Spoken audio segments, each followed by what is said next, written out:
Hey Hunters, hey Lazu here for one more video on the Mage class updates for my D&D 5.5 rework of 5e. As I'm updating it all over to basically get some updates from 2024, use some ideas from there where applicable, and yeah, without further ado, let us start with the last of the Mage classes, the Wizard. So right at first level, we'll notice arcane traditions are here now. That is just a all-around change where, yeah, you start with your subclass now. So they get even earlier than they did before, unlike 2024 where they got it third, even though they previously got it second. You also get spellcasting, because of course you do. Arcane Recovery is still here. Spellbook is back as an actual feature rather than a sidebar.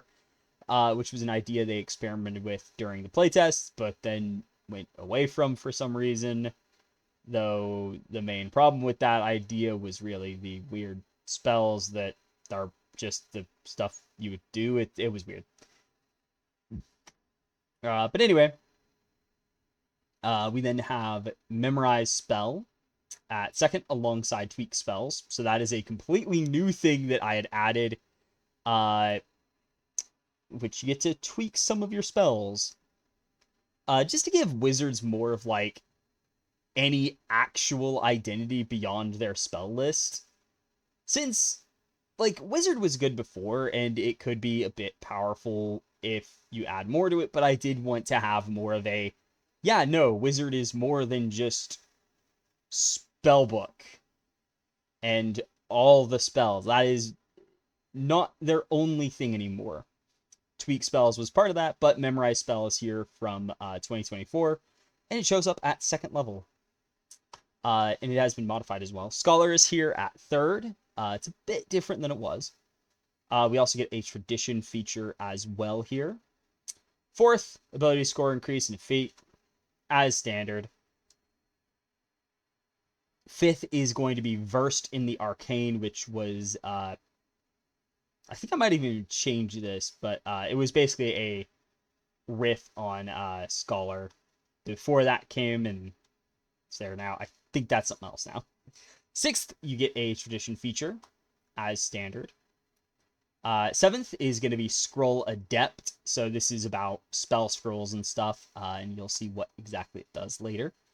Eighth, ability score increase in a feat. Ninth level is now when you get your first signature spell.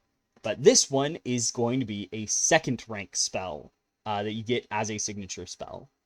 So you're going to have more signature spells starting earlier rather than you get two third rank spells as a signature spell at 20th.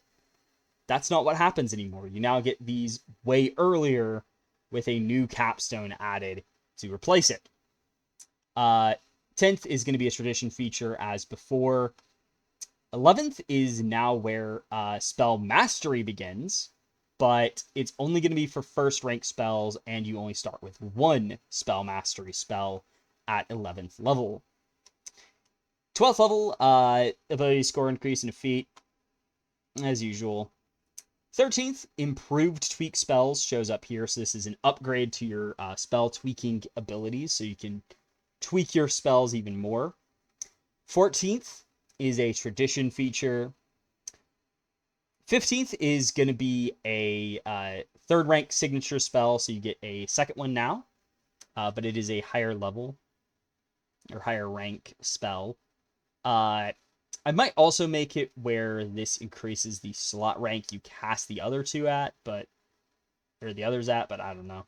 16th, ability score increase in a feat, as you'd expect from it all.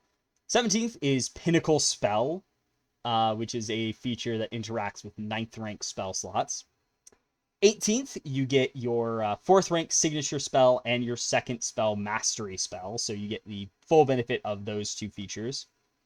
19th is just ability score increase in a feat. 20th level, though, is the new One with Magic feature, where you truly become the master of magic. Then you also get a tradition feature as the capstone. However, those are half finished. Like, literally, I only have half of them done. Not joking. But anyway, for HP, just like the sorcerer, they have d6 hit dice per level, 6 plus con score HP to start off with, and then 4 plus con modifier going from second rank, second level and beyond. But yeah, you will be way less of a glass cannon to start off with, so you're not going to die as easily. For armor, you still don't have any armor proficiencies. Weapons, you just get daggers, darts, quarterstaffs, and slings still. I might make this all simple weapons, but I kind of like the idea that wizards are even worse with martial weapons than a sorcerer is. They do get intelligence and wisdom saving throws. They also get 2 among Arcana, History, Insight, Investigation, Medicine, Nature, and Religion. Wait. Yeah, I'm fine with that list. Spellcasting, pretty much what it was before, except how many spells you can change between each day. Whereas every other prepared caster can change only their spell mod in spells each day, you get to change 2 plus your intelligence modifier spells each day. I might lower that by 1 to go along with a thing I did with the traditions, but I'll mention it later. But your spell slots are as normal. Arcane Tradition, Spellcasting, you know what those are. The spellbook, however, I'm going to talk about that one first. So, also as a side note, you always prepare cantrips, but how you prepare them is a bit different. So, with the spellbook, you have a spellbook that is where you prepare spells from, as you know. However, it has 8 cantrips and 6 first rank spells. So you now have cantrips as part of the book. So whenever you get a wizard level, you add 2 spells of first rank or higher, up to the highest rank of spell you can cast at the level you add them. Which that blurb is more of a, yeah, no, you're not allowed to, if you're making a wizard at 3rd level, to get more than 2 second rank spells in your spellbook for free. The rest, 8 of them, have to be first rank spells. You'll always have 8 first rank spells in the spellbook. You'll always have then there's 4 spells of second rank or lower, etc., for the higher levels and ranks, but you don't get to skip. You don't just get to ignore the fact that, yeah, no, you were first level at some point. So that is part of it, which is going to be something I want to make more clear, that if you are making a character starting at a higher level than first, treat the character as if you leveled them up from first to second, second to third, etc., until you get to the rank or level you are actually at.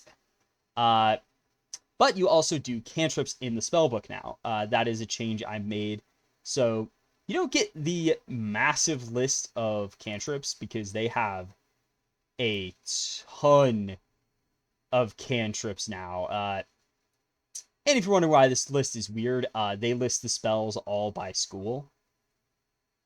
So, yeah, they have 60 cantrips. So, yeah, you probably are going to need those cantrips to be more limited, so you don't just swap between any of them at will.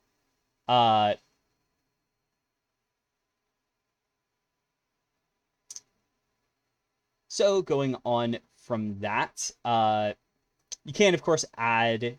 and how do you add cantrips? Well, basically, anytime you get a new cantrip known, you will also get 2 cantrips in the spellbook. So, basically, whenever you have more cantrips to prepare, you will also get 2 cantrips in the spellbook for free. So you'll get up to 14 cantrips just in the spellbook for free.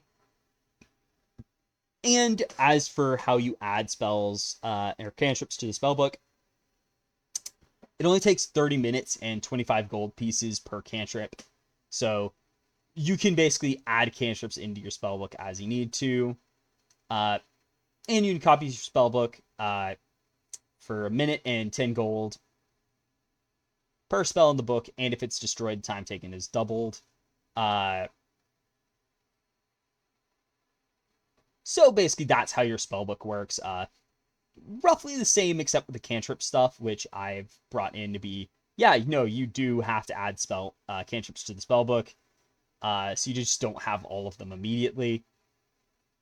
Then also at first level, we have Arcane Recovery. So whenever you finish a short rest with your spellbook on you, you can regain spell slots of 5th rank or lower by spending recovery charges equal to the combined spell slot ranks you wish to regain. And you have enough recovery charges equal to half your wizard level rounded up. And you regain all expended recovery charges after you finish a long rest. So basically, Arcane Recovery has been changed in a very key way. So instead of just, once per day you get exactly half your level's worth of spell slots back, no, it's you have a number of ranks worth of spell slots you can recover a day. So if you are 4th level, you have 4 recovery charges, which means you can recover up to, or you have 2 recovery charges. So you can recover either a 2nd rank spell slot or 2 1st rank spell slots. But when you spend those, can be split up across multiple rests. For example, you might decide, okay, the first short rest of the day, well, I've only spent 1 1st rank spell slot, so I'm only going to gain back 1 1st rank spell slot. And you can do that, and then later you can go, okay, I've used another 1st rank spell slot. Okay, I'm going to now go over and gain back another 1st rank spell slot rather than having to wait until you've used exactly half your level's worth and then do it. You can do it multiple times over the course of a day and split it up, basically. So at its base level, its functionality is retained. It's just you can also split that up. Then at 2nd level, we have Memorize Spell. So when you finish a short rest, you choose up to half your intelligence mod spells and prepare a different spell of the same rank in their place. Once you use this feature, can't use it again until you finish a long rest. And if you use this on a spell you've done with tweak spells, you may use tweak spells on the new spell you prepare in its place. So basically, if you swap one of the spells you've tweaked, you can automatically tweak that spell instead. But with tweak spells, what does that do? So you prepare, whenever you prepare spells during a long rest, you can choose up to half your proficiency bonus spells you prepare a 1st rank or higher that deal damage, and change any of the damage types it deals with another damage type not already dealt by it that is dealt by another spell you know of 1st rank or higher. And at 13th level, you can use tweak spells on up to your proficiency bonus spells you've prepared. So basically, when you prepare spells, you can choose one of your spells and swap a damage type out. So let's say now do note this is a kind of improved version. It has some improvements from what Order of Scribes has, but it is also limited to only one specific spell at first. So you're very limited in which spells you get to have tweaked at a time. So you might have, let's say, we have Chromatic Orb, and we decide, okay, I'm going to have Shatter at 2nd rank, and I decide, okay, I'm going to prepare my Shatter to do lightning damage instead of thunder. Or maybe I know we were hired to hunt trolls, so I'm going to make my Shatter do fire damage instead of thunder to exploit that weakness, and I have a fire Shatter now. So I have basically a mini fireball. and stuff like that, where you can kind of tweak around your spells if you want to each day. And you do have a limited number that you can change and modify, but I do think this will be a interesting thing to add on with that idea of you're the knowledgeable, I'm prepared for the situation caster. And I wanted this to kind of lean into that.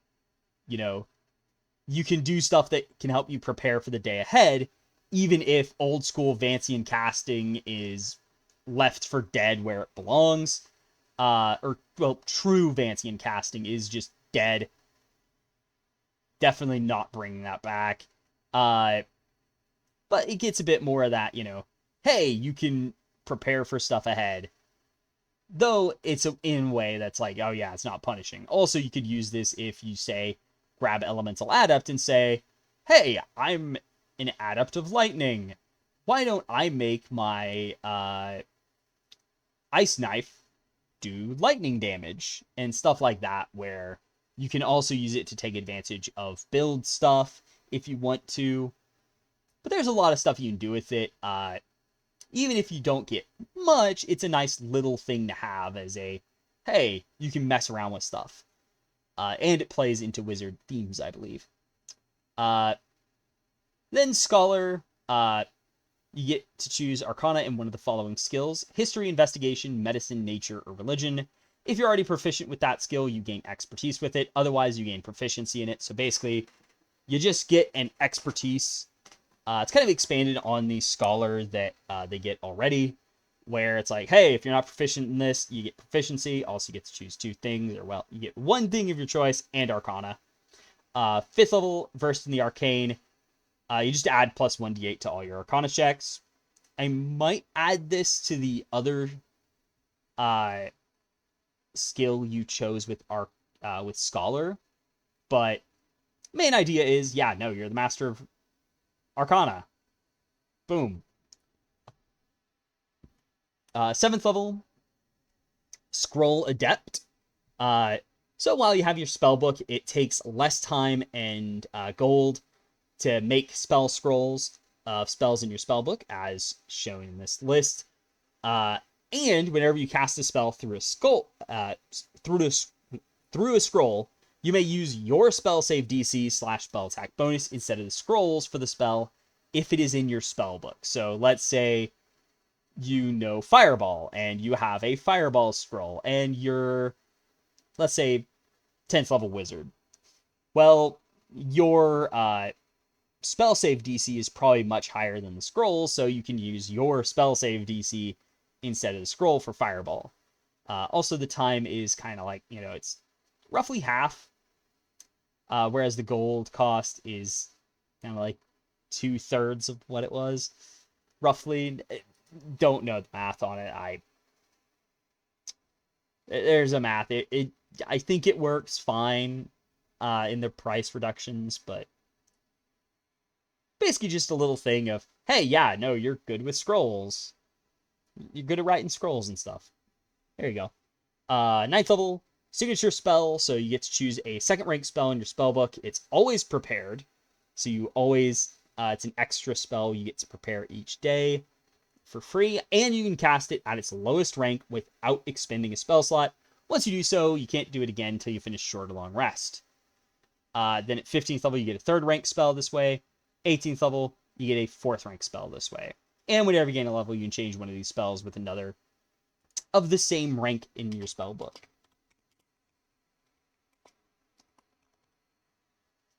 So you can always choose to have, so you swap them out as you level up. If you decide, oh yeah, I don't want Fireball as a signature spell, I want Lightning Bolt as a signature spell, or something like that. 11th level, Spell Mastery. So this has had a very significant change. So choose a 1st rank spell in your spellbook with a standard action casting time. So no shield shenanigans. It is always prepared, and you can cast it at 1st rank without expending spell slots up to int times. You gain expended uses of that spell when you finish short or long rest. So basically, it is not, you get to cast it at will. you do have to have, you still have limited uses, but it is up to your intelligence modifier. So you'll have 4 to 6 just about. So you basically get, or probably 5 by this point. But basically you get to do, you still get free uses, and it's still more than what signature spell gives you. However, the idea is that it's not just, oh, I spam it all day and do some cheesy stuff like with getting shield on Abjurer. Also, you do not get a second rank spell with this. Instead, at 18th level, you get another first rank spell.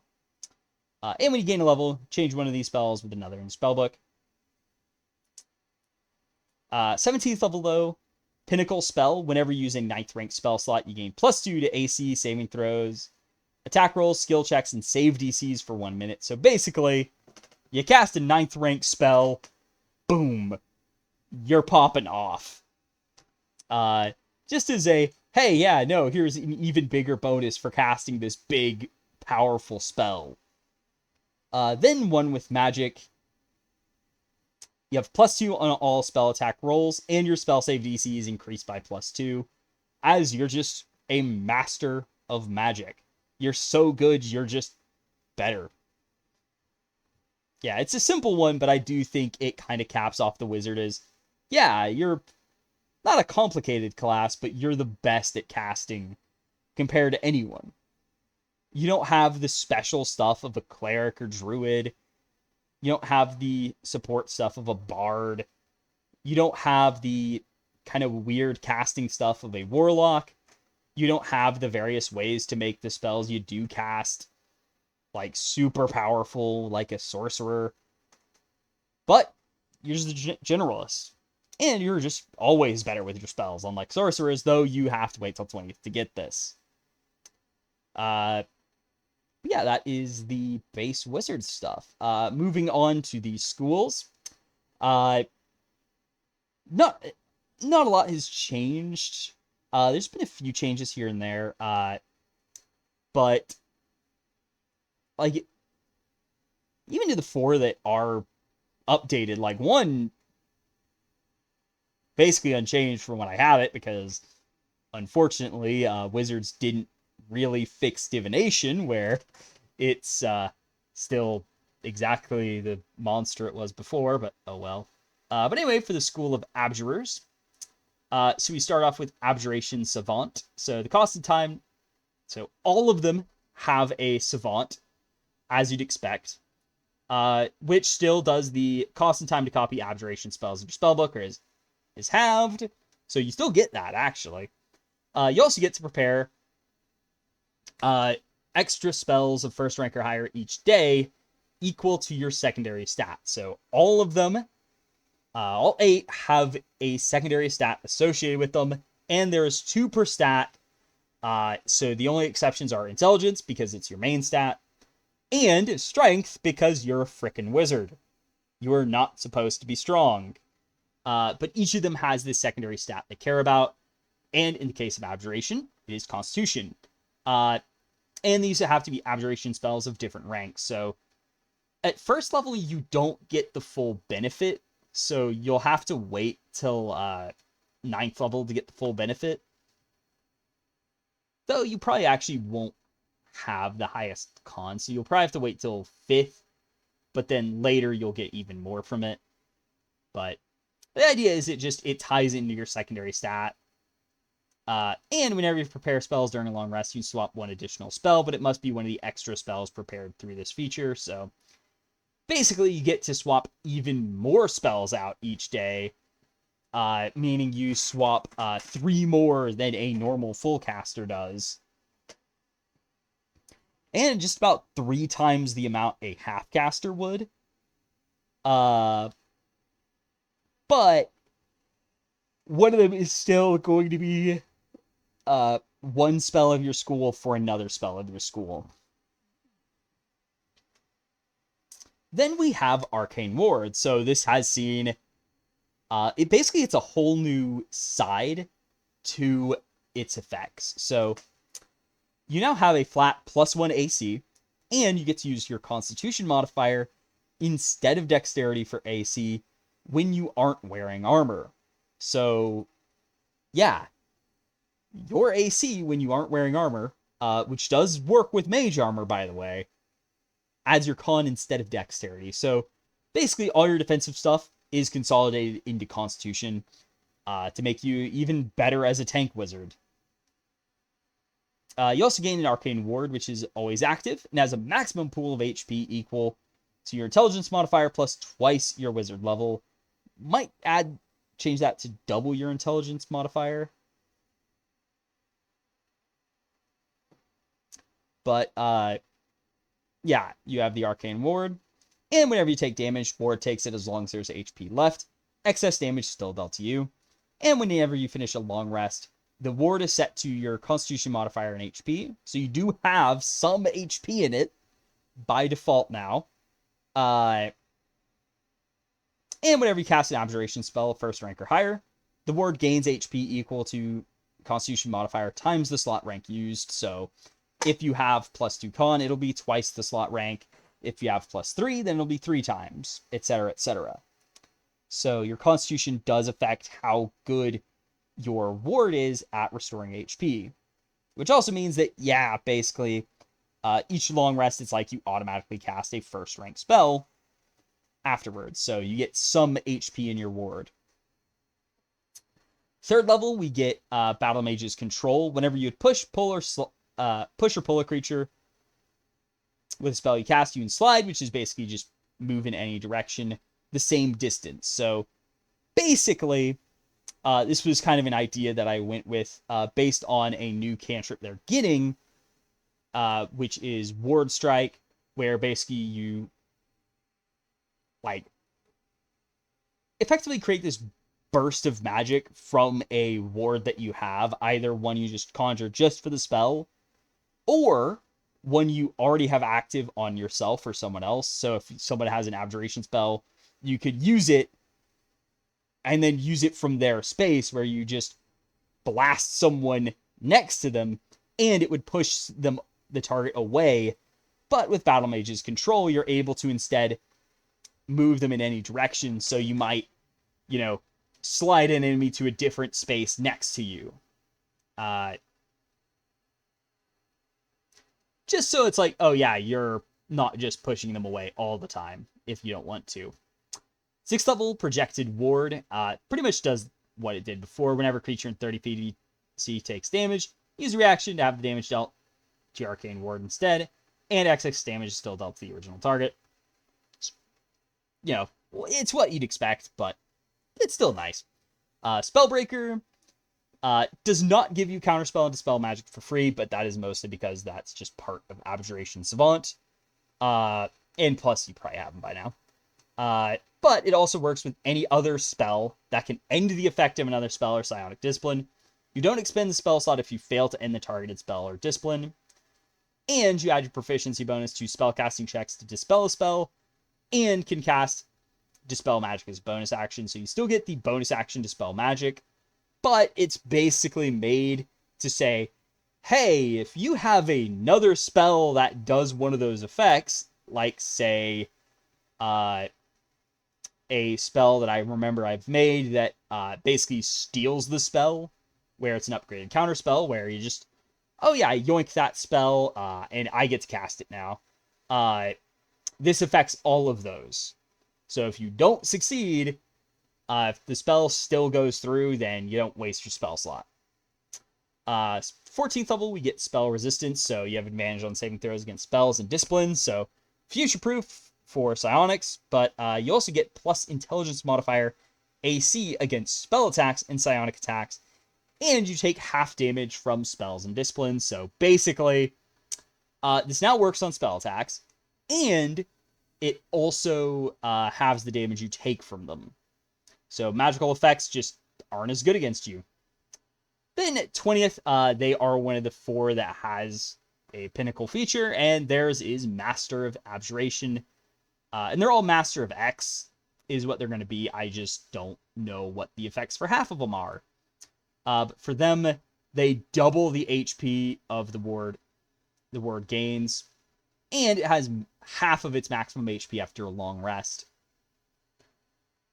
So basically, you just get a lot more HP in your ward.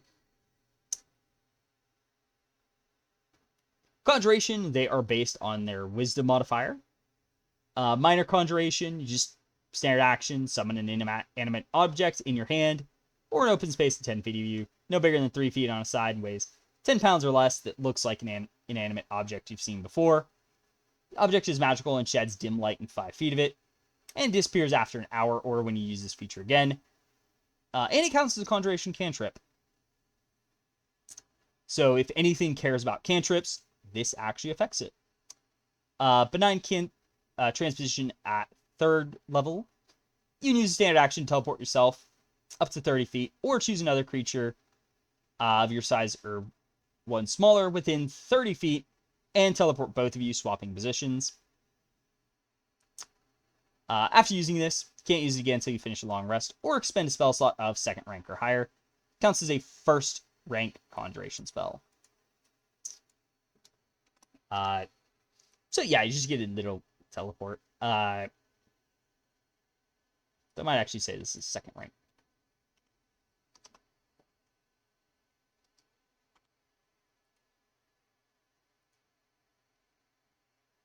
So pretty much roughly what it was before. It just has an extra line of, hey, this counts as a 2nd rank Conjuration spell. Summoner's Will. Creatures you summon with Conjuration spells have +1 on attack rolls and +Wiz on damage rolls, so your summons are now better. Focused Conjuration at 10th. Taking damage doesn't trigger concentration spells on your Conjuration spells. So basically, yeah, you're better concentrating on them. Durable Summons at 14th. Creatures you summon with Conjuration spells have int times your Wisdom modifier temporary hit points. So this is like, that goes up to 25 temporary hit points, by the way. Or even 36 if you get to +6s in those. 20th, we got Master of Conjuration. So whenever you would summon one or more creatures or objects with the Conjuration spell, you summon twice as many. So yeah, you just get double the summons. And any actions that would to command or control them work on all things summoned by that spell. And whenever you teleport a creature or object with the Conjuration spell, double the maximum distance teleported. So yeah, you just double your Conjuration stuff. Teleports, double distance. Items or creatures conjured, double the items or creatures. Simple, but hey, it's cool. Divination. This one has changed a bit. They are based on Wisdom. Also, as a side note, Conjurers, admittedly, their secondary stat is just... it was kind of the last one left, but I decided, yeah, it kind of plays into being a strategist with your Conjurations. Abjure Con, obviously, because they're supposed to be a tank, so yeah, you want more HP, so yeah, it makes sense. Divination, Wisdom is associated with Perception, so it felt right that, hey, this is all about, like, perceiving things, so yeah, Wisdom makes sense. So they're based on Wisdom. Portent, however, has seen a massive change. So, Portent. Whenever you finish a long rest, you get to roll 3d6 and record the numbers rolled as portents. And whenever a creature you can see rolls a d20, you can use one of the portents and add or subtract that number from the roll. Whenever you use a portent, it can't be used again. You use all unused portents when you take a long rest. I'm actually going to put finish, so basically, if you're interrupted in your rest, you don't lose your portents. But basically, yeah, and if you use portent to subtract from a critical hit, that roll is no longer a critical hit. So basically, this should be a lot more balanced and consistent in its gameplay. So rather than have those stupid moments of, oh, I've got a nat 20, I'm definitely giving that to the rogue or the paladin to do stupid stuff with. Or, oh, hey, yeah, I've got some low rolls. Haha, DM, have fun with these. Or that moment where you get like a 10 and it's like, it's just a painfully mediocre roll. Like, occasionally you might get something out of it, but you don't get much out of it, really. Instead of that, you just have 3d6s. Not quite as thematic as, oh, this is like this role that I have foretold. Instead, you get to nudge fate instead of just replacing it. But I do think this will be more consistent as, hey, you need to save an ally? Okay, you can use a portent to reduce a attack roll. Also, it does retain the ability to prevent critical hits, but I have removed the ability to cause critical hits, mostly because that just ends up being, oh, hey, here's a free crit, paladin or rogue. Have fun.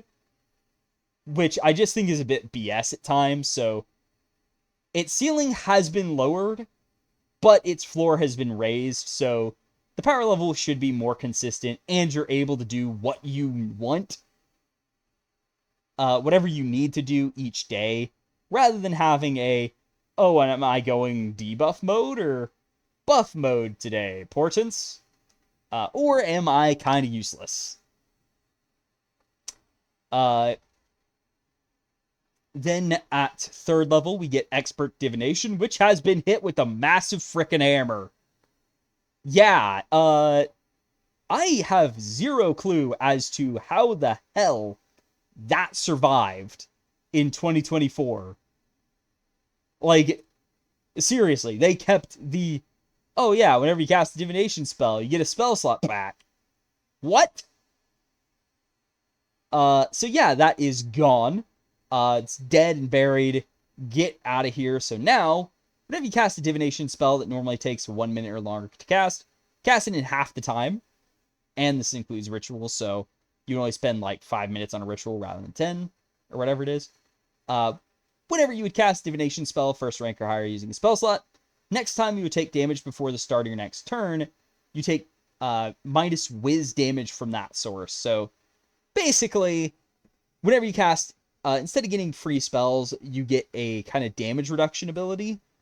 As, you know, you tap into the Weave of Fate and you're able to kind of predict, oh, hey, I'm getting hit. Okay, I'm going to... Damage is incoming and you're able to avoid a bit of it. 6th level then, Reliable Portent. Whenever you roll a 1 on a Portent die, reroll it till it rolls a 2 or higher. So basically, oh no, I've rolled a 1. Nope, not anymore. The 3rd eye at 10th. You do get the 4 options before. As standard action, you enhance your sight for 4 hours. Oh, I forgot to say, use this once per day, but it's supposed to be once, and you regain it when you finish a long rest. But you can get 60-foot dark vision, or extend your current dark vision by 60 feet. See things on the ethereal plane in 60 feet of you. Read all languages, or see invisible creatures and objects in 30 feet of you. So basically, you just get some enhanced sight abilities. 14th level, Greater Portent. Roll 48 instead of 3d6 for the portents, so you get better dice, and you get 1 more die. So you now have 4 portents instead of 3, and they are with d8s. 20th level, Master Divination. So 3rd eye now grants you 2 of the bonuses instead of just 1. And Improved Portent now rerolls to get a 3 or higher. And you also just have a flat +1 to AC and all saving throws, as you're able to kind of predict the future a bit, and you're just better at avoiding stuff now at all times. So yeah, probably going to mess with the master abilities a bit. Except Conjuration. Conjuration I'm happy with. Enchantment. So this one hasn't really changed too much. They are based on charisma, since they are all about influencing people, either scaring them or charming them. So I decided charisma fit perfectly. Hypnotic Gaze is still here. Affects a creature in 30 feet of you. Got to make a whiz save, be charmed by you. Speed is 0, and it's incapacitated. And on subsequent turns, you use standard action to retain it.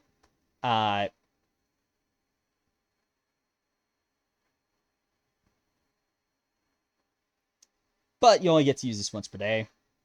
Subtle Influence, then. Whenever creature you cast an enchantment spell would learn that you try to use magic to influence them. They must make a whiz save or be unable to tell you did so. And you cast enchantment spells without either a verbal component or a somatic component, your choice each time you cast one. Still has to have one component, but basically you just get to be more subtle with your spells. 6th level, we get Instinctive Charm. When a creature in 30 feet of you makes an attack roll against you, use your action, force it to make a whiz save, or change the attack target to the creature close to them that isn't you or themselves. If they can't, the attack targets themselves. So basically, if there's no one closer, they actually do get to attack themselves. Otherwise, they're going to attack someone else closer than you are, at least. On a success, targets immune to the ability until you finish a long rest, and it counts as a charm. 10th, when you cast enchantment spell, 1st rank or higher, targets only one creature. Target 2 creatures in charisma times 5 feet of each other instead. 14th, Alter Memories. When you cast an enchantment spell that charms a creature, whenever the spell ends, you may have the creatures affected make an intelligence save, or forget up to 1+ charisma modifier hours of the time they're charmed by that casting of the spell. So basically, you can just modify the memories to be, oh yeah, you don't remember. Master of Enchantment, no idea what it does. Might even do more reworking to enchantment. I don't know what I'm going to do. Might wait for new stuff on Enchantment Wizard from Wizards, but we'll see. Then the Evokers. So they are based on Dexterity, with the main idea being that they're kind of the most combat-focused and want to go fast and be the most agile with their spells and stuff. So they want to be quick. They want to get in there and destroy. So Sculpt spells. This is now at 1st level, actually. And when you cast an Evocation spell, 1st rank or higher, choose up to 1+ your Dexterity modifier creatures to be unaffected by the spell, taking no damage from it or any other effects of the spell. So basically, you guys are not affected at all. And if you're wondering, well, wait, didn't they change that to kind of avoid, because you got more benefit at 6th level?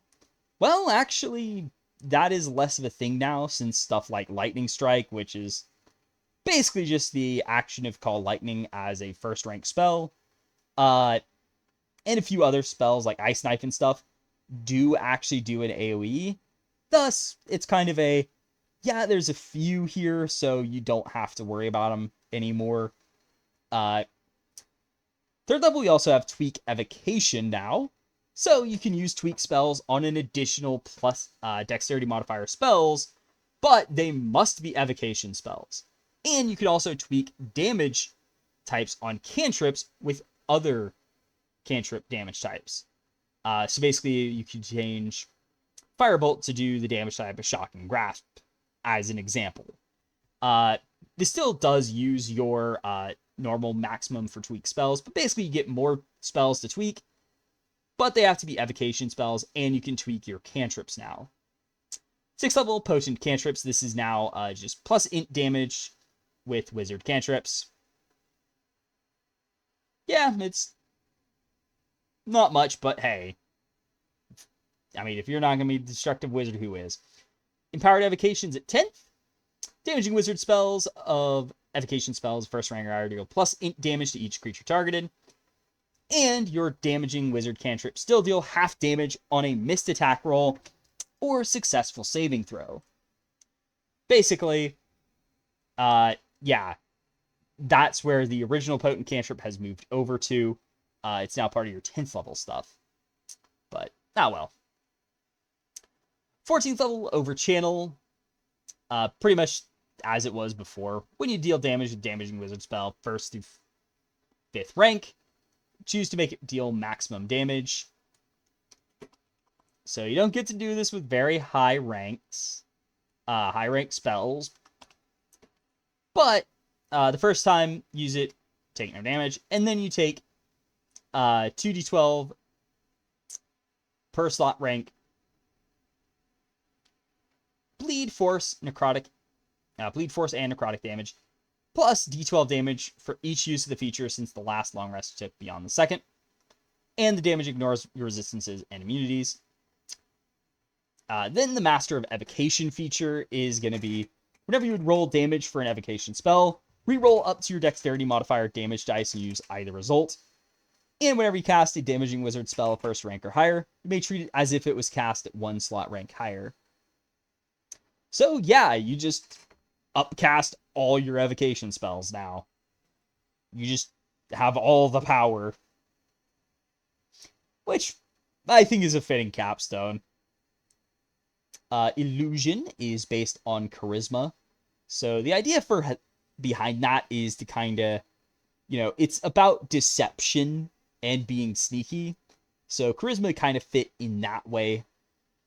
And it also kind of puts it in that pair with enchantment, as the two are kind of the mental manipulation schools. Then they have, at 1st level, improved illusion, so they get minor illusion for free.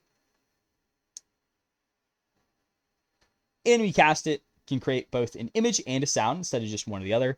And whenever you cast an illusion spell with a range of 10 feet, 60 feet, double the spell's range.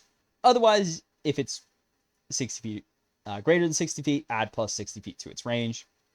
So basically, it's been modified a little bit to just be, if it's got a very long range, you just add 60 feet. But otherwise, you double it, so it's not just, oh, hey, yeah, it's 10-foot range. Oh, it's 70 foot now. It says, like, yeah, no, you don't get to, like, hextuple the range or something. Then 3rd, we got Malleable Illusions. While you have an illusion spell with a duration of 1 minute or longer active, you can use a bonus action on your turn to reshape the image of that illusion. So basically, you can just change the illusion stuff, what it looks like. 6th level, we get Improved Phantasms. So this is a completely new feature. Just tossed in. Basically, whenever you deal damage with a lingering illusion effect from a spell, such as from Phantasmal Force, Killer, Army, or Mirror, the latter two are completely new upgrades to Phantasmal Force beyond just Killer, which may or may not be summon a bunch of Phantasmal Forces and summon a copy of the creature you're fighting, and you just deal plus charisma damage with those, so it's not much, but hey, it's a cool little thing to have. I might actually put this with something else. I might move Malleable Illusions back to 6th, and also have something else at 3rd. I don't know yet. I'll think about it. 10th, we have Illusory Self. Whenever a creature makes one or more attack rolls against you, or targets you with multiple auto-hit abilities at once with a single standard action, you can use a reaction to make those attacks automatically miss you. And you use this charisma times, regaining all expended uses when you finish a long rest. 14th, Illusory Reality. Kind of does what it did before, where when you create an inanimate object with an illusion spell, 1st rank or higher, with a duration of 1 minute or longer, choose to make it function as if it was real for the spell's duration, and you only have one object be real per spell. And you choose a bonus action to swap what objects are real or fake. Then Necromancers. So what they get They are based on con, as they are connected to death and stuff like that. So they're based on vitality. So yeah, you're constitution based. But what they get as well is undead minion. So you just get a free skeleton, wraith, or zombie as a minion. Use your proficiency and intelligence modifiers various places. Determine what it has. It has some arcane markings. Acts on your turn. Use move actions and its reaction on its own. But the only standard action you can take is the dodge action, unless you take a bonus action turn to command it to take another action. And if it died within the last hour, you can use your action to touch it and expend a spell slot of first rank or higher, and it returns to life after 1 minute with all its HP restored. And we finish a long rest. You can summon a different undead minion. New undead appears in unoccupied space within 5 feet of you, and you choose its stat block and appearance. If you already have an undead from this feature, it vanishes when the new undead appears, and the undead also vanishes if you die. So basically, you just have an undead minion. And what do these do? Well, here they are. So they all have 13 plus prof AC, and they have 5 plus 5 times your wizard level HP. So they have a decent chunk of HP. Skeleton has a 30-foot walking speed. The Wraith has 30-foot fly and can hover with an altitude limit of 5 feet. And the zombie minion has a 30-foot walking speed as well. So the undead the zombie is pretty strong. The skeleton's a bit more dexterous. The Wraith is the most dexterous, but it is very weak physically. And they're all, like, kind of wise, but not that charismatic, though the Wraith is actually the most charismatic of them. Which isn't surprising, given what zombies and skeletons are like a lot of the time. They all have 60-foot dark vision and a passive perception of 11. And they understand all languages you know, but can't speak themselves. And they use your proficiency bonus. So you always have undead control. Though their second effects are undetermined. But undead control basically just says add plus proficiency bonus to any saving throw or skill check the minion makes. Then they will have second ability, though for Ghost it is incorporeal movement, and it can move through other creatures and objects as if they were difficult terrain, but it takes D10 force damage if it ends its turn inside of an object. So the Wraith has a 10-foot reach. Wraith's Touch deals D4 plus 3 plus int force and necrotic damage. Might remove that plus 3.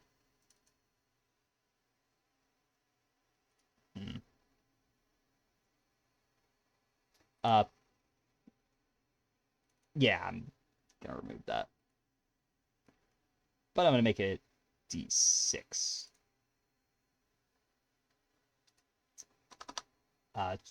So it's you're dealing D8s. So the Wraith does D6 plus int force necrotic damage. The Skeleton, they have Skeleton's Blade, which does D8 plus int piercing damage, and their bow does D8 plus int piercing damage as well. That might actually make that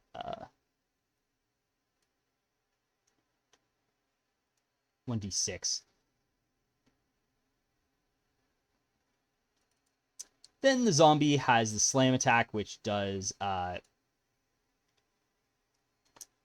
just 1d8 plus int bludgeoning damage. So they just, they have little bonuses. But the idea is that you just get this undead minion with you for free. So from first level, you've got the start of your undead army. Third level, you get Grim Harvest. Once per turn, whenever you drop a creature to 0 HP or lower, with a spell of first rank or higher, regain HP equal to twice the slot rank.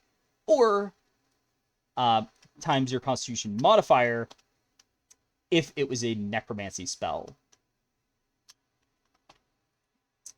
Any overhealing is converted to temporary hit points. If your undead minion is in 60 feet of you, you can give them this hit points or temporary hit points instead. So you can use Grim Harvest to heal up your minion if you want to.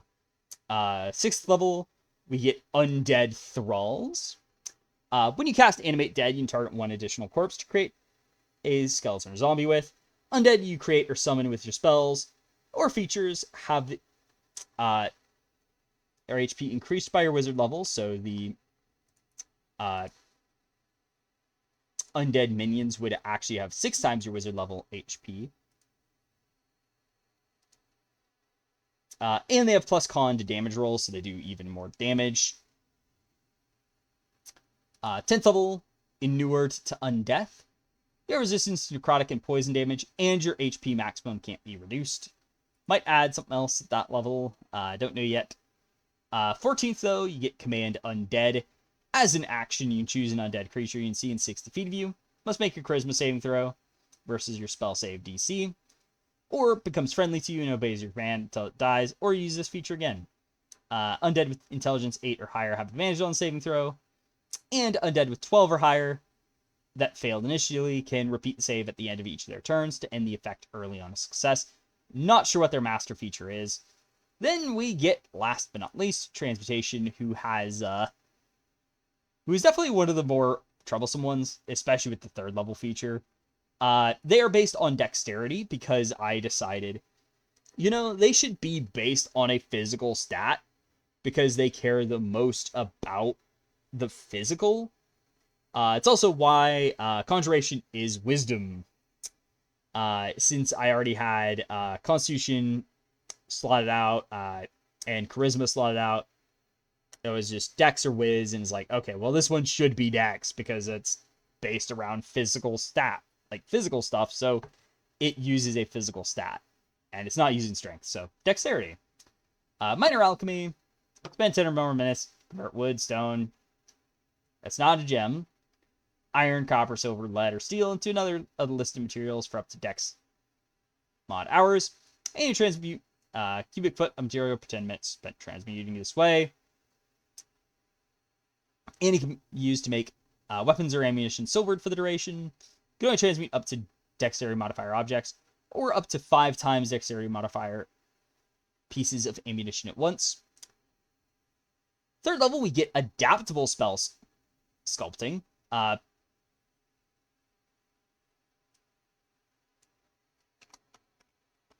just realized this needs to be tweaking, not sculpt. They don't get that. But anyway, you can tweak spells on cantrips. And you can tweak 2 extra spells each time. And when you finish a short rest, you can change 1 tweak spell choice. So you get to basically... you just have a more enhanced usage of tweak spells. You don't have a specialized one, but instead you've got more options in general and can swap them more often. 3rd level, we get Minor Alteration. You use bonus action, choose yourself or creature in Dex times 5 feet. To give a minor alteration to, you slightly alter their body and facial features to look slightly bigger or smaller, change their hair, skin, eye colors, and grant them one of the following bonuses. +1 AC against weapon attacks, +1 to AC and saving throws against magical effects and spells. I'm also going to add psionics to that list.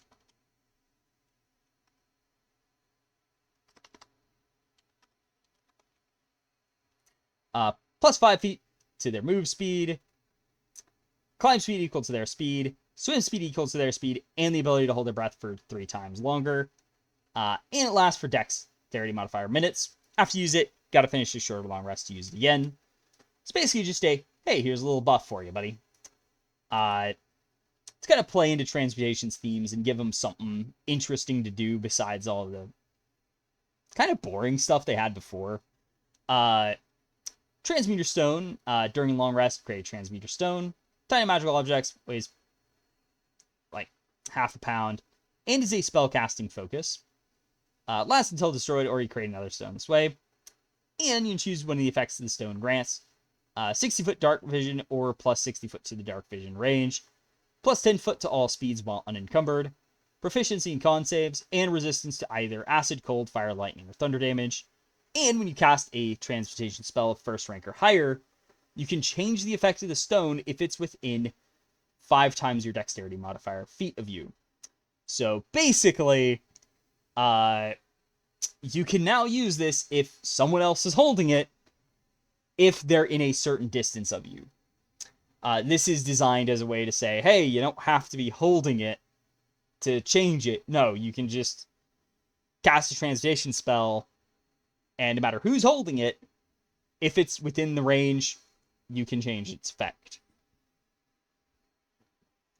10th level with Shape Changer, cast Polymorph on yourself without expending a spell slot, but can only become Beast to CR 1 or lower.